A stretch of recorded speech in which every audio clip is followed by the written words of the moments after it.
Welcome to YouTube channel guys. आज के market के रिगार्डिंग वीडियो बनाया था। आई होप आप सब लोगों ने देखा होगा। डिप्स पे बाय करने के लिए निफ्टी और बैंक निफ्टी दोनों में सजेशन था। बैंक निफ्टी में व्यू काम किया, लेकिन निफ्टी में उतने तरीके से व्यू काम नहीं कर पाया। ओके, एक बार देखते हैं इंडेक्स पे क्या है, लेकिन सबसे पहले देखते हैं ग्लोबल मार्केट का क्या सीन है, क्या डेटा है। तो देखिए, डाउ जोन्स थोड़ा ऊपर के लेवल से प्रॉफिट बुकिंग आ रही है, लेकिन लाइफ हाई लगाने के बाद में तो ऐसा एज सच कुछ नेगेटिव नहीं है। सो ग्लोबल से सिनेरियो ठीक ही है, ग्लोबल से बहुत ज्यादा पैनिक नहीं है। हमारे मार्केट में एक पैनिक रिएक्शन आ रहा है, क्योंकि कमोडिटी प्राइसेस की वजह से अब जो भी रिजल्ट्स आ रहे हैं उन रिजल्ट्स में मार्जिन का इश्यू आ रहा है, तो वैल्यूएशन कम हो रही है, तो थोड़ा सा पैनिक हो रहा है मार्केट में। अब देखिए, इंडेक्स मैनेज किया जा रहा है। मैं एक बार इस पे आता हूं। सबसे पहले निफ्टी पे देखिए, निफ्टी पे बोला था कि जैसे ही नीचे आएगा आपको बाय करना है, और ये कहा गया था कि हो सकता है कल एक गैप अप देखने को मिले। गैप अप देखने को मिला तो सही, लेकिन वो सस्टेन नहीं कर पाया। जैसे ही ओपन हुआ वहीं से सेलिंग आ गई, और जो क्रूशियल लेवल था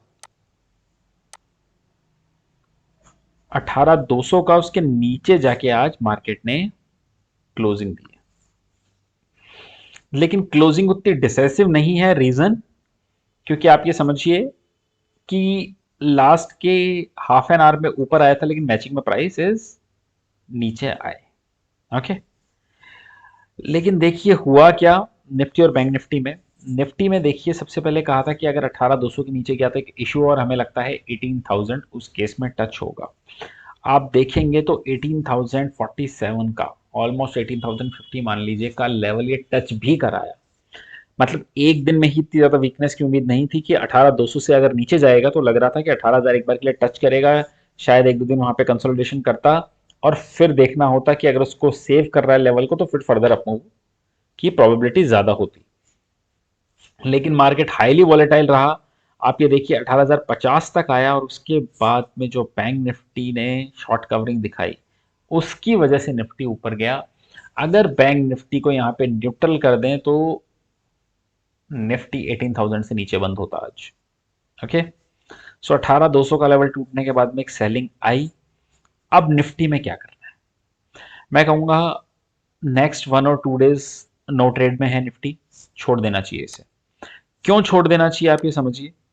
18,200 के लेवल के नीचे बंद किया है, मुझे लगता है अब ये जैसे ही ऊपर आने की कोशिश करेगा, जो फंसे हुए ट्रेडर्स हैं वो निकलने की कोशिश करेंगे। इससे क्या होगा, इससे ऊपर के लेवल पे सेलिंग देखने को मिलेगी। ओके, सो निफ्टी में थोड़ा नो ट्रेड जोन है, देखना पड़ेगा कि अब इस लेवल के, देखिए बेस्ट ट्रेड क्या बन सकता है कि 18,200 के अभी नीचे है, थोड़ा नीचे आए 18,000 और 18,050 के बीच में थोड़ा कंसोलिडेट करे, और फिर डेटा पॉजिटिव हो तो वो बेस्ट केस सिनेरियो रहेगा। लेकिन लेट्स सी, देखते हैं कैसा होता है। अभी निफ्टी पे ट्रेड मत कीजिए आप लोग। अब आते हैं बैंक निफ्टी पे। बैंक निफ्टी पे आपको एडवाइस दी थी कि 39,300 200 के लेवल में आए तो वहां पे ग्रैब करना है इसे। अगर आप आज का लो देखेंगे तो 39,427 का लो मार्केट ने बनाया। यहां से बहुत ही शानदार वाली रिकवरी आई, और मार्केट ऊपर की तरफ। सो बैंक निफ्टी ने बहुत ही शानदार आज क्लोजिंग दी है, सब कुछ बहुत बढ़िया। और देखिए, एक और क्रक्स इस चीज में है कि आईसीआईसी बैंक के रिजल्ट आने हैं इस वीकेंड पे। अगर रिजल्ट अच्छे रहे तो मुझे लगता है बैंक निफ्टी निफ्टी को खींच ले जाएगा। ओके, बहुत अच्छे नंबर आने की उम्मीद है आईसीआईसी बैंक के। और इसी के अलावा जो आप बाकी पीएसयू बैंक्स के रिजल्ट आए हैं अभी तक, वो देखेंगे तो ये समझ में आ रहा है कि अगर उन बैंकों के रिजल्ट अच्छे आए हैं, एचडीएफसी बैंक का आप रिजल्ट देखिए कितना अच्छा रिजल्ट आया है, तो आईसीआईसी और एसबीआई जो मार्केट लीडर रह रहे हैं पिछले कुछ क्वार्टर से, उनके रिजल्ट कितने अच्छे आ सकते हैं। तो बैंक निफ्टी में प्लस रहना है। डिप पे यहां से देखिए, थोड़ा मुझे लगता है 200-300 पॉइंट का डिप मिले तो वहां पे अच्छा एक बाय लेवल बनेगा। निफ्टी में नो ट्रेड जोन है। ओके, निफ्टी को छोड़ देंगे। अब एक बार के लिए आप कोई भी स्टॉक उठा के देखिए, मार्केट में उतना करेक्शन नहीं है। लेकिन स्टॉक्स देखिए आप, कोई भी stock, N number of stock जो फाइनेंशियल स्टॉक नहीं है, एटलीस्ट एटलीस्ट अपने हाई से 10 to 20% करेक्ट हो चुका है। आप किसी भी सेक्टर का स्टॉक उठाइए। अब देखिए हो क्या रहा है, पिछले 1 साल से बहुत से लोग आए मार्केट में और बहुत ज्यादा पेनिट्रेशन बढ़ा मार्केट का। मैं खुद जानता हूं बहुत से लोगों को, उनको ये लगता था कि मार्केट ठीक है, आज नहीं 5 दिन 10 दिन 1 महीने बाद में वो लेवल्स दिखाई देगा, कोई दिक्कत नहीं है मार्केट में। ये फर्स्ट टाइम है जब कोविड के पैनिक लो के बाद में आपका जो पेशेंस है वो टेस्ट हो रहा है। अब पता चलेगा कि आप इन्वेस्टर हैं या ट्रेडर हैं।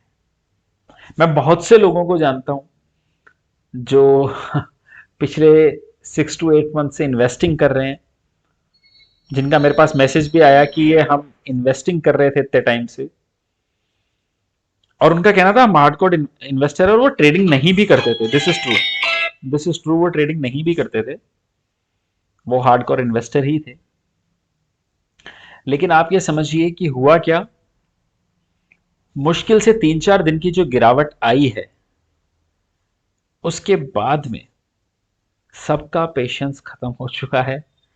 मेरे पास n number of messages and calls आए हैं जिन्होंने कहा कि हमारा इतना रिटर्न था, हाफ ही रह गया है, इसको बुक कर लें क्या। तो मेरा इमीडिएट क्वेश्चन ये था कि आप तो इन्वेस्टर थे, तो ये ऐसा क्यों। कह रहे थे तो इन्वेस्टर ही, लेकिन ऐसा तो हमने कभी देखा नहीं है कि हमारा प्रॉफिट हाफ ही रह जाए। तो एक्चुअल में जो पुराने लोग हैं, इन्वेस्टर्स हैं, आप उन लोगों से सीखिए कि इन्वेस्टर बनना क्या होता है। 2 दिन की गिरावट में अगर आप ग्राउंड छोड़ देंगे, so you are not a investor, आप इन्वेस्टर नहीं है उस केस में। आपने सिर्फ अभी तक तेजी का मार्केट देखा है, मंदी का मार्केट आप लोगों ने नहीं देखा है अभी। ओके, जैसे कुछ लोगों का मैसेज आया मेरे पास बहुत से स्टॉक्स में, HUL, IRCTC, DLF जो ऊपर से करेक्ट हो गया, Tata chemical, SRF, Asian paints. अब आप IRCTC को ही लीजिए, ये स्टॉक 110% 10,000 हो जाएगा। टाइम कमिट नहीं किया जा सकता पर हो जाएगा। तो आप ये चीज समझिए। और जो लोग एक्चुअल में इन्वेस्टर बनना चाहते हैं, वो इन्वेस्टिंग के स्टाइल को सीखिए कि इन्वेस्टिंग में घबराना नहीं होता। अगर आपके पास अच्छी स्क्रिप्ट है तो मार्केट्स में अप एंड डाउन डेफिनेटली आते हैं, आपको सिस्टम में बने रहना होता है। ओके, अब आ जाते हैं एक बार के लिए मार्केट पे क्या है। तो देखिए आज कुछ ज़्यादा है नहीं, एक्सपायरी का था, तो इसमें डेटा पे कुछ रीडिंग निकल के नहीं आ रही है। लेकिन देखिए स्टॉक्स में क्या हो रहा है। अब जैसे कल भी आपको मैंने 2 स्टॉक दिए थे ऐसे वॉलेटाइल मार्केट में, मैंने आपको दिया था डेल्टा कॉर्प और मैंने आपको दिया था ICICI बैंक, दोनों पॉजिटिव निकले। अब देखिए क्या हो रहा है स्टॉक्स में, जो फाइनेंशियल स्टॉक्स हैं उनमें बहुत अच्छा मूव बन रहा है। फाइनेंशियल स्टॉक्स में एक अलग ही लेवल का मूव बन रहा है।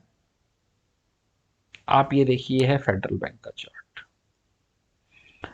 फेडरल बैंक में बहुत शानदार ब्रेकआउट लग रहा है आने को। देखिए इसका रिजल्ट है, तो बहुत ही कॉशियस के साथ आपको ट्रेड करना है। आपका स्टॉप लॉस होना चाहिए 93 का स्ट्रिक्ट स्टॉप लॉस, उसके नीचे की क्लोजिंग निकल जाओ सिस्टम के बाहर। अगर ये स्टॉक 98 के ऊपर की क्लोजिंग देता है तो डायरेक्टली जो टारगेट निकल के आता है वो निकल के आता है 106 to 109। आपको उस पर थोड़ा ध्यान देना चाहिए, लेकिन रिजल्ट है तो स्टॉप लॉस के साथ ही ट्रेड करें। बैंक ऑफ बड़ौदा, अब आप इसका चार्ट समझिए, इसमें क्या हो रहा है। बैंक ऑफ बड़ौदा का अगर आप देखेंगे, एक ट्रेंड लाइन खींचेंगे और बड़े चार्ट पे इसको देखेंगे, ये बहुत बड़े कंसोलिडेशन से स्टॉक बाहर निकल रहा है। ये स्टॉक आप मान के चलिए, एक बार के लिए अगर इसने 100 के ऊपर की क्लोजिंग दी, ये डायरेक्टली टारगेट निकल के आता है 130 का, 30% ऊपर का। तो ध्यान रखिए। सेम दूसरा PSU बैंक है पंजाब नेशनल बैंक। आप इसका चार्ट देखिए, पंजाब नेशनल बैंक आपको 47 के ऊपर की क्लोजिंग, 47 के ऊपर की क्लोजिंग डायरेक्टली आपको टारगेट पे ले जाती है 60 के। तो इन स्टॉक्स में कुछ हो रहा है।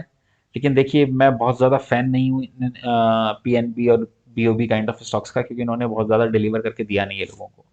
तो स्टॉप लॉस के साथ ही ट्रेड करें। मार्केट कल भी हो सकता है वॉलेटाइल रहेगा, निफ्टी को थोड़ा अवॉइड करें, बैंक निफ्टी को डिप्स में बाय करने की कोशिश करें, और हेजिंग के थ्रू प्ले करेंगे तो बहुत अच्छा ही रहेगा। जैसे हम लोग कॉन्टिन्यूसली हमारे मेंबर्स काफ़ी अच्छा अर्न कर रहे हैं, तो हेजिंग सीखिए, उसके थ्रू प्ले करने की कोशिश कीजिए। आई होप आपको वीडियो अच्छा लगा। अगर अच्छा लगा तो लाइक कमेंट और शेयर कर दिएगा। Thank you for watching.